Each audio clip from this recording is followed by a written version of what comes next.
Right now we're facing a crisis of international proportion. It's a healthcare crisis, but it's also an economic crisis. It's going to have long-term impact for us. And we're going to see that the biggest impact is actually going to be acceleration of inequality. The systematic way that we have been built is not holding up. The foundation is cracking. Our duties remain the same. The fact that we should not leave anybody behind again.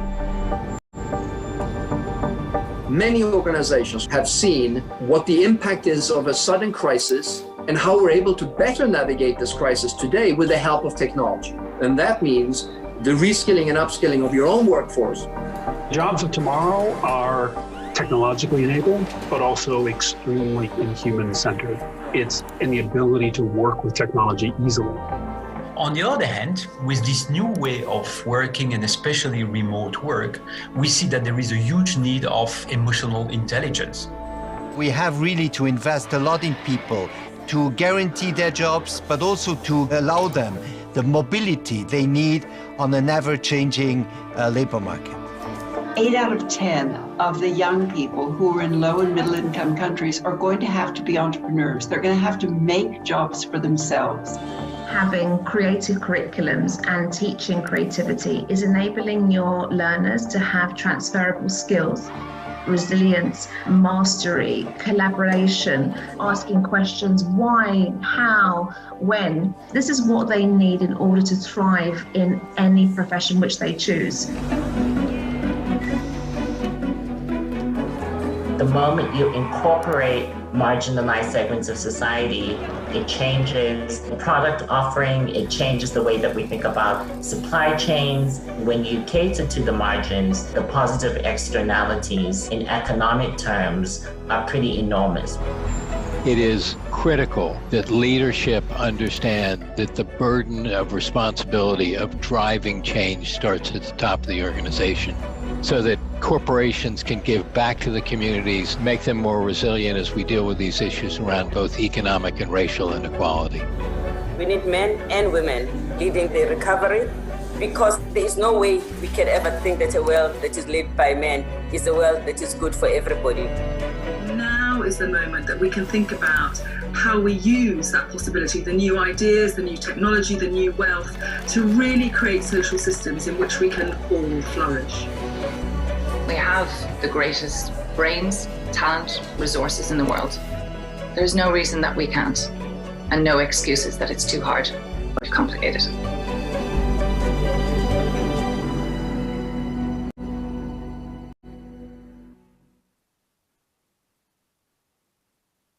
Good morning, good afternoon, good evening, wherever you're watching. A very warm welcome, everybody, to this Jobs Reset Summit hosted by the World Economic Forum. And thank you for joining the Global Economic Outlook panel. My name is Jeff Cutmore. I'm from CNBC, and I'll be moderating and directing traffic. But the wisdom from this panel will come, of course, from our panelists. So let me do a very quick introduction. Razia Khan is with us, Head of Research and Chief Economist for Africa, the Middle East at Standard Chartered Bank. Nikhil Madgavkar is Chief Risk Officer of Mahindra Group. Ludovic Subran is Chief Economist for Allianz. And Beata Javocic comes to us from the EBRD, the European Bank for Reconstruction and Development, where she is Chief Economist. The IMF is talking about 6% growth for 2021, but I think, as we're all aware, the growth rate very dependent on very uneven recoveries in different parts of the world. So much of that determined by what happens to the course of vaccinations and the pandemic. And of course, a lot is to do with the decisions being taken by governments and central banks right now. And I think our aim in this panel really is to look at what best practice should be when it comes to ensuring and securing the recovery, and then building on this opportunity really to address some of the structural challenges that the global economy has been dealing with for decades. So let's get straight to where we are at the moment. And Razia, I think it might be helpful if you maybe set out the stall for us as we take the pulse of the shape of this recovery at the moment. How secure is it from your perspective and in the markets that you are focused on? Thank you, Jeff. And that really is the very key question occupying almost everyone right now. We know that market price action has been disproportionately impacted by expectations of what's happening in the US, the economic data continuing to be strong. Developed markets look in sight of an easy enough reopening, and we're not seeing anything like the economic strain last year. For a lot of emerging markets, even though the general rule holds true, the COVID containment measures do not impact economic activity anywhere as much as they did in 2020. There will be a year-on-year improvement in growth that holds across the board, but the nature of that recovery is increasingly being called into question, not just because of the trajectory of this pandemic. And as we speak right now, we know there are new headlines about new waves of COVID, new containment measures in a range of different Asian economies. The uncertainty is still very much there, but the longer term uncertainty as well in terms of how does this recovery play out? If the US economy, if developed economies are doing that much better than other regions of the world and have been the beneficiaries of not only very accommodative monetary policy and fiscal policy, if the recovery trajectory is faster, and that means some of those accommodative policies are rolled back that much sooner, how well equipped is the rest of the world to cope with that? That, I think, is the key question occupying everyone for the moment. As someone who earns their crust being a professional economist, how many sets of data do we need to see to be confident that the rebound is confirmed here? Because we had some terrific PMI numbers in the Eurozone today. We had a pretty good Chinese PMI today, which built on some real numbers yesterday. I'm just cherry picking one or two data points to confirm a trend. So I think it's a combination of the economic data that has already come out, and we shouldn't forget the starting point. Economies like China growing very robustly, almost looking as though they were overheating towards the end of 2020, and what is fully reasonable to expect in terms of the reopening of the US economy, the reopening that is anticipated in Europe still over the months to come. The forward-looking survey data, of course, is very much pointing to that, as you suggest, Jeff. What we don't yet have a good sense of is the longer-term impact of the COVID pandemic. So all of those issues around what is the longer-term damage done as the accommodative policies start to be rolled back? Will we get a real sense of the extent of scarring? And that is something that the markets are going to have to weigh up in time. But for the moment, it's fair to say the focus is fully on the data, suggesting that a recovery is underway, and this is what markets are reacting to. Ludovic, let's bring you in and let's get another chief economist perspective here. We saw, as I say, good manufacturing PMI data in the Eurozone, and yet we've seen some ECB numbers that suggest that corporate borrowing actually declined in April. Now, do we just put that down to perhaps COVID restriction-related reluctance to increase borrowing at this point? Or does it maybe indicate that we are starting to see the early stages of a peaking in corporate demand for capital, perhaps as they become concerned that the rebound will not be as robust as previous data had perhaps suggested? Well, I think the story depends very much on geographies and sectors, right? I mean, if you just think about what's happening right now in the US, you realize that the US is in a high pressure economics mode, right? With almost 8-9% nominal growth rates, whereas Europe is in a low pressure economics point, and Asia is almost normalizing with a bit of a risk with the new infection. So it's very different, right? I think corporates in America have benefited from very good, very supportive monetary and financial conditions. Corporate in Europe, it's still a lot of guaranteed loans, right? So it's not the same type of demand for capital. You don't have the same relationship with the people extending you credit if you're listed or if you're asking your local banker, right? But what you say is very interesting on the manufacturing sector. The recovery is very Darwinian. Some people say K-shape. I prefer to say Darwinian because it's really the survival of the fittest. You have in Europe, for example, the 10 richest companies have an increase on cash on balance sheet of 40%. So they don't need debt anymore. They actually need an investment vehicle. They need an objective. They need to do M&A. They need to just disperse the cash that's been withholding for all this time. So these differences between sectors are very strong because you have the confined sectors, services, retail, air transportation. They've been on pause for almost a year. So they are, the great reopening is ahead of them. But then manufacturing, construction, some of these online services, they've been having quite a ride.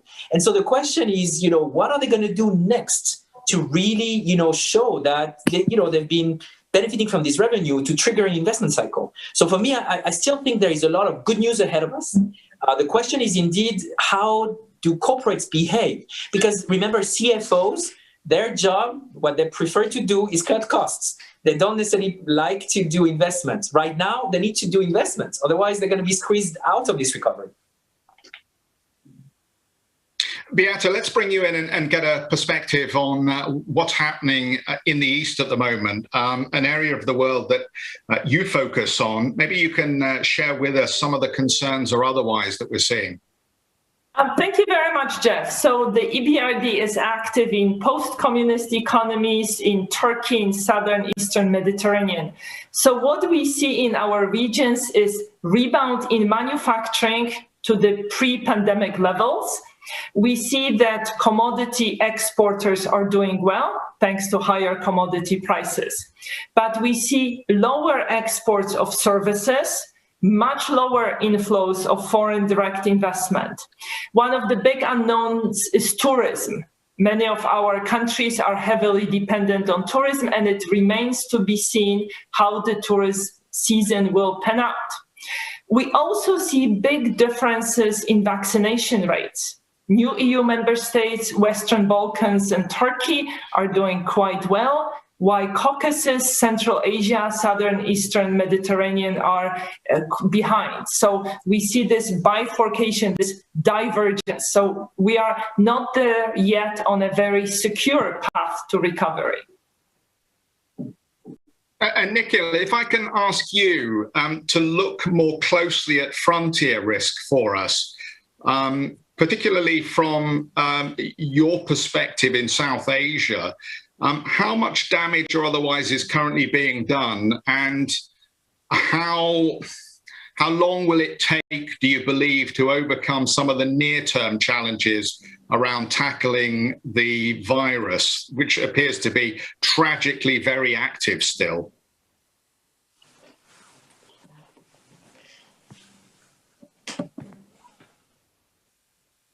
Sorry, Jeff, that was for me? Yes, Nikhil. Yep, that one's for you. Okay. So the way I see is the biggest uncertainty. I think we must plan for our health, social, economic, climate, and digital in nature. And I think all organizations in 2022 need to revisit, revise, refresh their approach to sort of risk management in order to deal with the dynamic landscape that is unfolding before us. I mean, let me touch on the first one, which is a health and societal risk, like the pandemic risk and infectious disease. Health and safety of employees is priority number one area and high focus. I think nothing comes before this.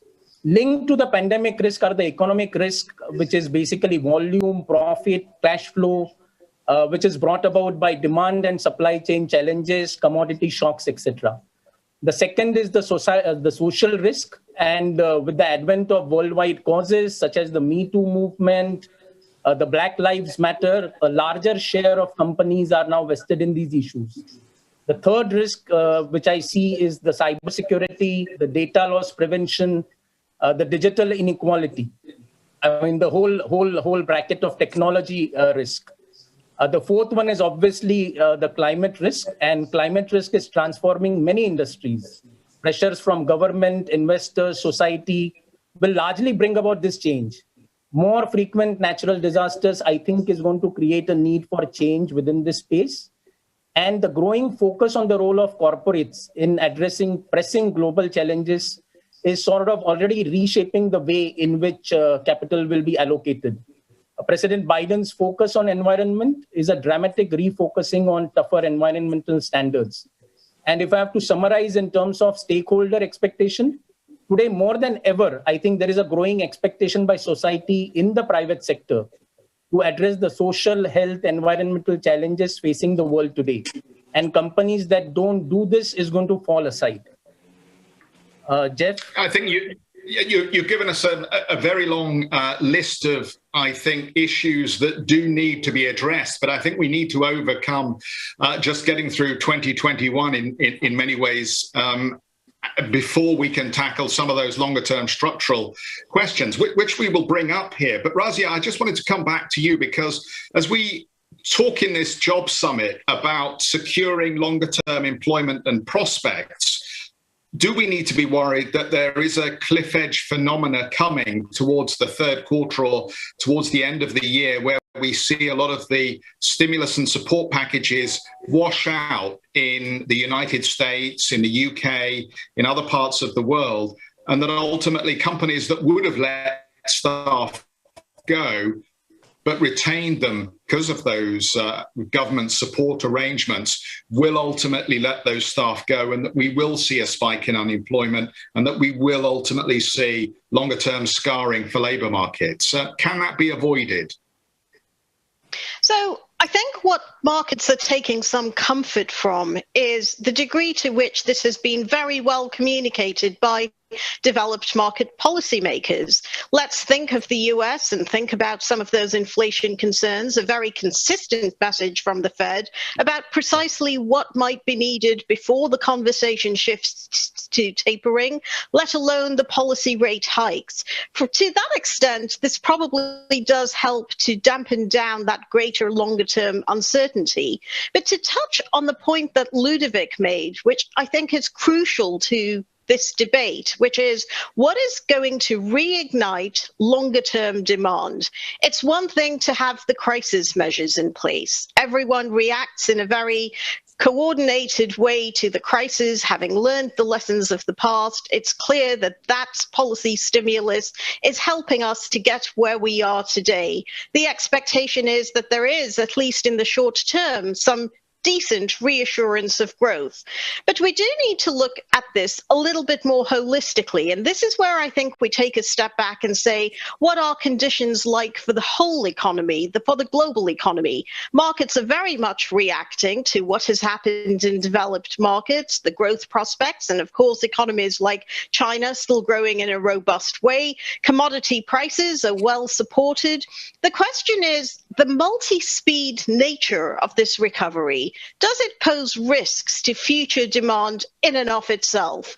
And for a lot of the global economy, especially considering the role that emerging markets were playing even prior to the COVID crisis, how global growth had increasingly become centered on the growth performance of those emerging markets, where demand is expected to be stronger. The key uncertainty remains. If policymaking is done, or if it's impacted disproportionately by conditions in developed markets, does that create greater constraints to growth prospects elsewhere?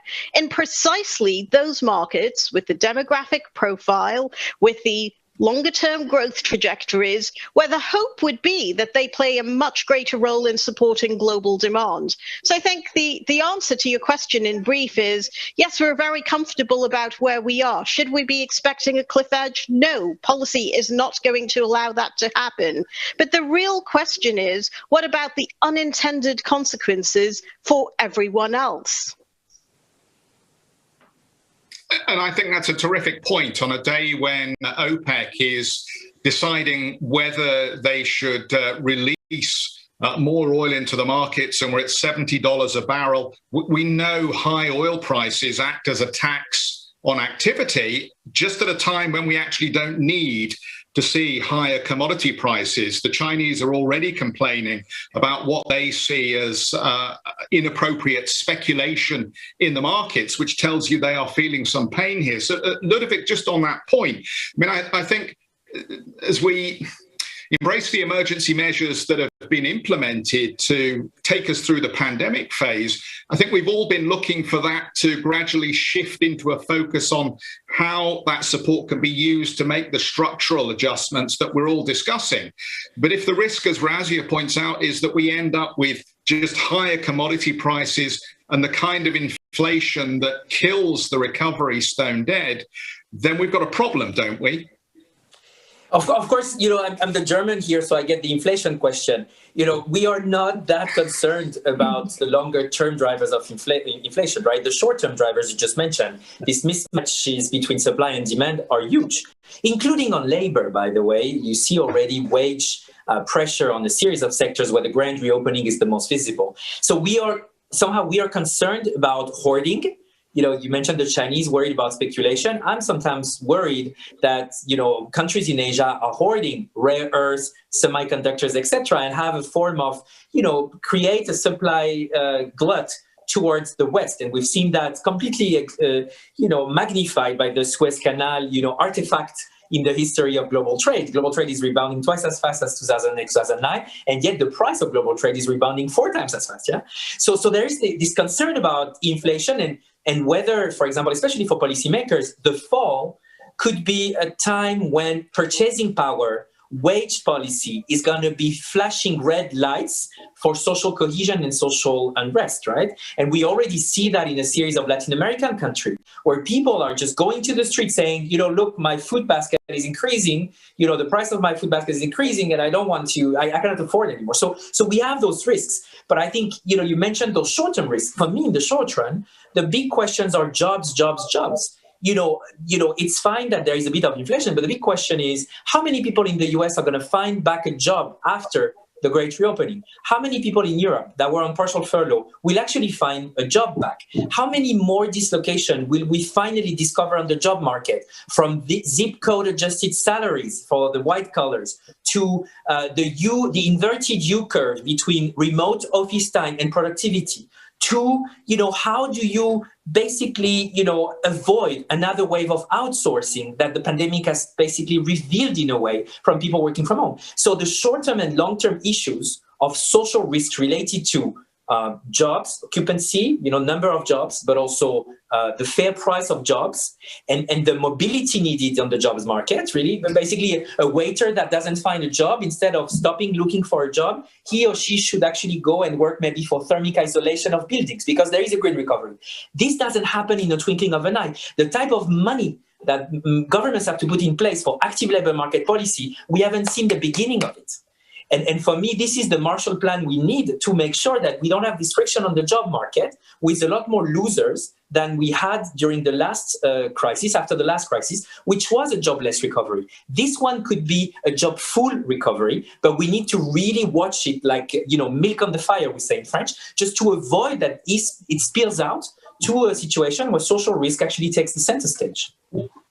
I think those are terrific points, and I think you neatly illustrate the conundrum that governments will have to negotiate. Beata, one of the challenges, though, is for a lot of governments, this whole COVID crisis will have rocked the foundations of the institutions that are meant to be stewards of so many of the things that Ludovic has been talking about here. My question then, I think, particularly with emerging economies, the kind of economies that you've been focused on, is how do we build resilience at a time where there is a challenge taking place in these emerging economies right now, not only because of the pandemic, but the consequences of rising commodity prices, the mismatch in skill sets, the desire to address global gas emissions, and so many other things that are relevant at this stage. We've got to make sure the institutions are safe before we can build policy upon policy. Absolutely. Institutions are the key. And I am actually worried that the crisis will weaken institutions in emerging markets. And here's why. State-owned enterprises will emerge as winners from the crisis because they can always count on government support, and we've seen this before. And state-owned enterprises can be used by governments to entrench their political interests. They can divert revenue to government-friendly media outlets. They can purchase media outlets. They can be used to give jobs to friends and political allies, not to mention about using state-owned banks to pump credit to locations where elections are closely fought and the local party is aligned with the central government, while withdrawing credit from locations in the hands of opposition. So there's a real worry that this emergence of greater power of state-owned enterprises will erode institutions. Also, there is a risk that we will see this increase in state ownership undermining the private sector. SOEs are rule makers by design. In half of post-communist countries, the same entity that controls SOEs is also responsible for regulation in the sector. And sometimes it's SOEs themselves that have regulatory power. And in less than a fifth of post-communist countries, you have rules that prevent SOEs from getting unfair financial advantage over private sector through subsidized inputs, lower tax rates, or concessionary credit. And this does not augur well for long-term growth because, as we know, SOEs are less innovative and less efficient. What can the EBRD do or other international organizations to try and nudge those emerging governments in the right direction, or to help bolster the credibility of the institutions? EBRD is working with governments to strengthen regulatory framework that governs SOEs. I mean, it's important for governments to articulate their state ownership strategy. It's important to strengthen boards governing SOEs. Very often these boards are independent on paper, but in reality they have no teeth. They have no power to fire or hire a CEO. They have no control over budgets. And appointments to those boards are actually not based on qualifications on merit. So we can work with governments to help them improve that framework. And once you have truly independent boards, then politicians cannot use SOEs for political gains, and they lose interest in them. And that bodes well for their performance and future prospects of privatization.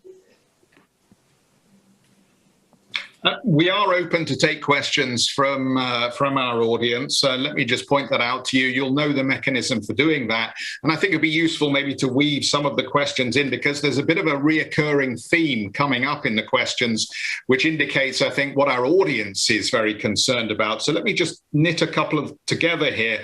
Nicole, this question is for you, and it comes in from Shazib and Abdulaziz, and it's pretty much the same question. Will travel restrictions limit the opportunity and the exploration of industrial partnerships? Will it increase protectionism? And ultimately, do you see M&A being damaged here as businesses are reluctant to invest in the current environment? No, my personal view is I think this is a temporary phase. I mean, I think the travel restrictions and all of this we are going to go through it. I mean, the vaccination drives are going full through. So from a very medium term, I mean, from a short term, I think, yes, things will get affected for the next maybe 2-3 months for the next quarter. But fundamentally, from a medium term point, over the next 1 year, things are going to come back to normal from a travel point, from an M&A point. I don't think the way I'm seeing it is, I think it's turbulence. Directionally, I don't think things are going to change. Jeff? And in difference in vaccination rates, that obviously is causing some challenges in terms of travel from the developed world to the emerging world to countries. Do see some vaccine hesitancy at the moment. Again, do you see this only as a short-term phenomena, or are we looking at some longer-term problem for the rest of the year that is going to make it difficult for that kind of business activity to happen? Jeff, I think it's a short-term phenomena. I don't think it's a long-term phenomena, because if you see, very honestly, governments and businesses are working hand to hand. COVID has emphasized the need for collective action and leaving no one behind. There's a lot of communication happening, and coordination and communication are very important at this juncture, and that's happening. So I don't think, from a short-term point, obviously, yes, the population of some of the countries is obviously large. So from a timing perspective, it may be a bit of impact, but I don't think it's a structural, or I don't think it's a long-term impact. It's more a question of the next couple of months here or there. Beata, I just wanted to come back to you on some of the things that Nikhil raised earlier on. I think it's important for us to address these. The outlook for older workers, how we ensure that women continue to be brought into the workplace, how we continue to focus on discrimination where it occurs in different countries, in different economies, in different working environments. How do we ensure that best practice is observed and continues to be observed through the recovery? Thank you, Jeff. So starting with older workers. Before the pandemic, countries differed very much in how much shopping was done online. 3/4 of adult population in the UK shops online, half of population of Poland, but in places like Uzbekistan, Tajikistan, these numbers were in single digits. But what was really striking was that even in those countries where there was very little online shopping, you saw small and medium-sized businesses moving part of their activity online. So there was this big increase in online shopping. We saw a lot of even middle-aged people for the first time buying something on the internet. Now, this accelerating digitalization will have the unintended consequence of making life harder for older workers, because in many emerging markets, in places where the EBRD operates, older workers are much weaker when it comes to ICT skills than older workers in OECD countries. And there's a very real risk that they will be pushed out of the labor market and replaced with younger migrants. And that would be quite a negative thing, particularly in places which are facing demographic challenges.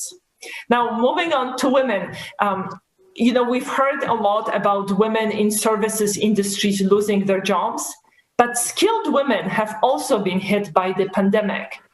We see that women have been taking a step back. Job websites like LinkedIn show that they haven't been updating their profiles, they haven't been applying for jobs. We see that, men were more likely to have their designated office at home to work. Women were 2.5 times more likely than men to work at the kitchen table. They were doing 2.5 more childcare than men during the time of school closures. So women have really been set behind by the pandemic. And often this was a conscious decision taken at the household level, because man makes more money, the husband makes more money, so you prioritize his career, right? That would have been fine, except we have glass ceiling, we have gender wage gap. So in this way, we are perpetuating this gender wage gap. And what I worry about now is that hybrid working will mean that those workers who will be more likely to stay home, and I bet they will be women, their voices will be less heard. They will be less present. They will be forgotten when it comes to promotion. And this women agenda may be pushed out as we worry about recovery, green issues, and so on. So what we need to do is we need to start by talking about it. Razia, can I bring you in on that and just build on it? Because I think Beata talks about the hybrid nature of working going forward. I think we've all had to be very flexible about the way we've continued to work. Working from home has become clearly a phenomena that everybody has had to embrace to a certain degree. How do we make what the new type of working is, however hybrid, however it depends on office or home-based activity, how do we continue to make that more inclusive? So that is a very good question, Jeff. And I think the key thing we do need to recognise is, as a starting point, post the initial phase of the pandemic, as economies are reopening, we're already dealing with heightened inequality. The gender points that Beata raised are all important, but let's not forget also those in the services sector on lower incomes without necessarily the longer-term social safety nets in place. And here again, a big divergence between the developed markets, where there was the fiscal space to provide more of a safety net, and developing markets where there was very little. Households had to dip into their savings. How does everyone emerge beyond that? You ask a very good question. Is there a way to build back in a way that's going to be more inclusive? It's really going to depend a lot on the macroeconomic situation that is in place, and this varies greatly between different economies. It is a fact that in those economies where there has been the fiscal space to provide that support, we tend to worry about entirely a different set of issues. Are we going to be seeing inflation baked in? Are we going to be seeing much greater wage inflation being sustained? Is there a reluctance for people to go back to the jobs? In a lot of the rest of the world, the real issue is, are those jobs going to be created fast enough? How do households rebuild their savings? If you look at the survey data from across a number of different sub-Saharan African economies, many workers have been forced out of the formal sector entirely. They're having to take up new occupations in terms of retail, in terms of trade, doing what they can do to get by. But that isn't necessarily leading to the building blocks for a more robust recovery. So you ask a very important question. How do we build back in a much more inclusive way? How do we ensure the job creation does happen? And I think the starting point is the recognition that not all governments are going to be capable in the same way of helping that transition along, helping that economic recovery along. And maybe this is therefore something that needs much more multilateral attention. There needs to be a much more holistic global solution to these issues that are emerging. Post-crisis, a much greater degree of inequality than we had pre-COVID. Unfortunately, I think this last year has seen many of those institutions that you described challenged. We've seen the WHO come under for its managing of the messaging around COVID. We've seen, obviously, the WTO take a lot of battering over policies around trade. We've obviously seen the Commission undergoing all sorts of questions about the speed of the vaccination program, and of course the way that Brexit was managed, and those legacy issues continue. Everywhere you look, it seems the kind of institutions that might step in and be on the front foot have been very much forced on the back foot. How do we change that? It's certainly been a testing time, and we can't ignore what was happening pre-COVID in terms of that retreat from multilateralism. But I think in many respects, we have seen a new commitment to multilateralism that could yet undo this. So think of what the role of the IMF has been, the emergency financing, the discussion at the G20 level, the support behind a new SDR allocation. The point I would make is it's not too late. There is a need for greater multilateralism. We know that there were forces acting against that, but this recovery, the foundations of this recovery, could really be strengthened by that much more of a multilateralist approach. Beata, you wanted to come in. Yes, a lot of challenges we are facing now, whether it's climate, whether it's building resilience to future pandemics, are about investments in the future. And it's very difficult for politicians to commit to make investments that will pay off in the long term, but bear costs right now. And that's precisely why international agreements are becoming particularly important now. We need to tie the hands of politicians. We need to create credible commitments so that we can invest in those long-term solutions to long-term problems. Ludovic, you wanted to come in on this. Yeah, I think it's very interesting because we're looking for multilateral solutions for very local problems. You know, we already struggle to find the right data on those population at risk. You know, Beata mentioned some of the work that the EBRD has been doing, but, you know, just like we can talk about women, we can talk about the youth, which is bearing the triple burden of going out of school at a recession, having a wage, you know, at the productive time that will be 10% lower than the cohort before them. Their unequal access to property and to stocks for the saving solutions. You know, so for me, the big issue is really, you know, governments can influence the global norm and standard setting at the global level. But what we've seen is that very few countries respect this. Just look at the debate, the fake debate that just happened on tax policy initiated by the US. This is blah, blah. The real issue here is each country needs to address their own social protection problems. Their safety nets is full of holes.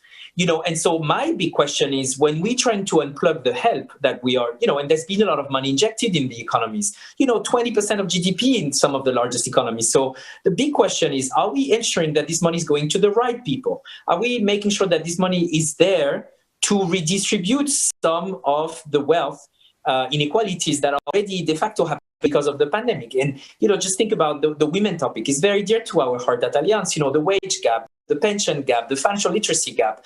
Don't you think it is high time that we economically do more towards women, just like we do for the youth, by subsidizing some of the young people contracts so that they get a bit of, support to get onto the job market because they are disproportionately affected.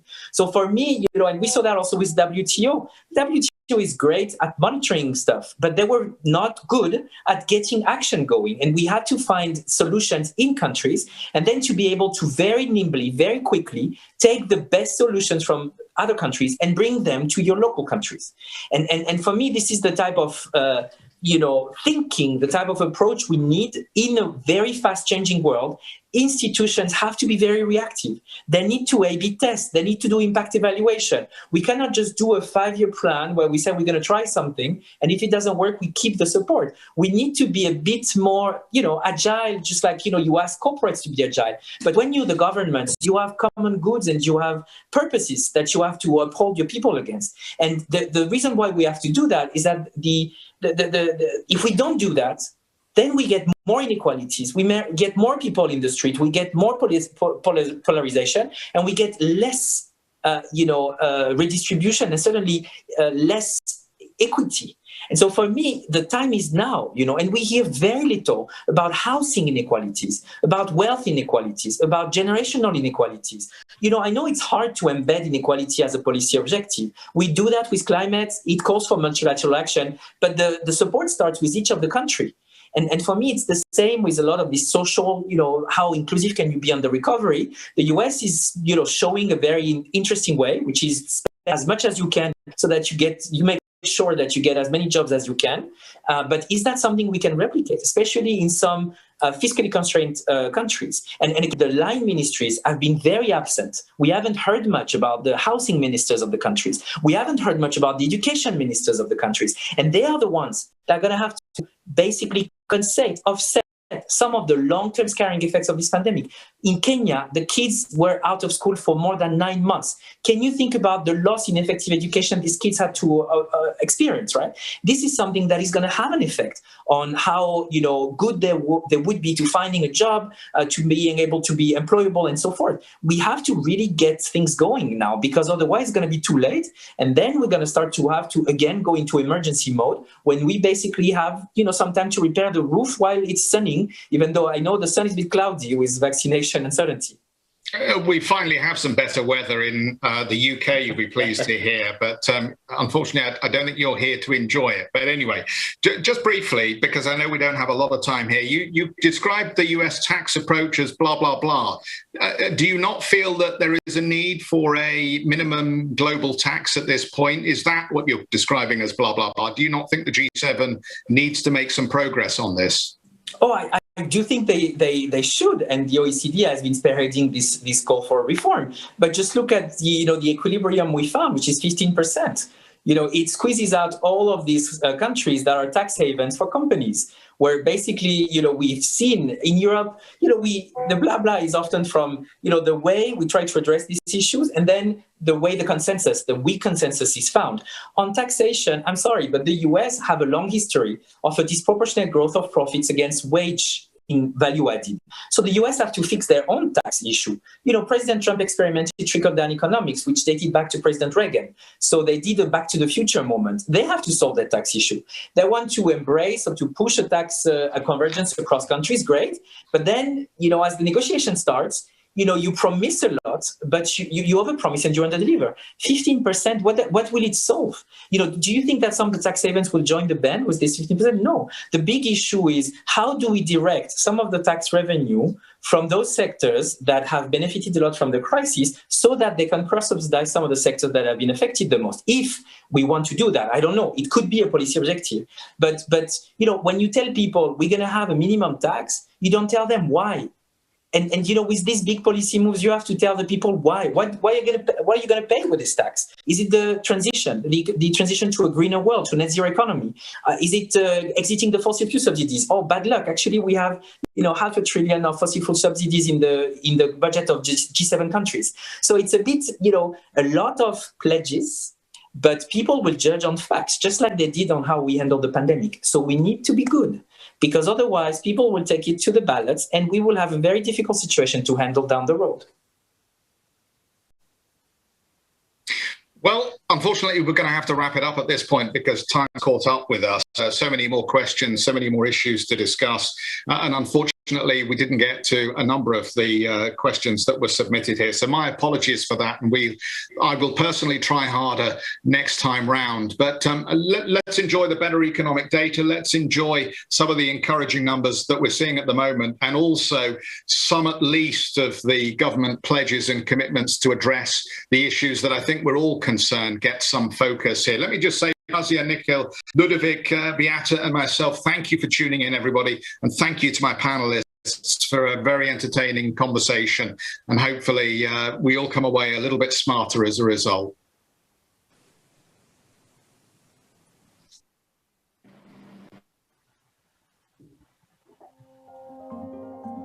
Thank you very much.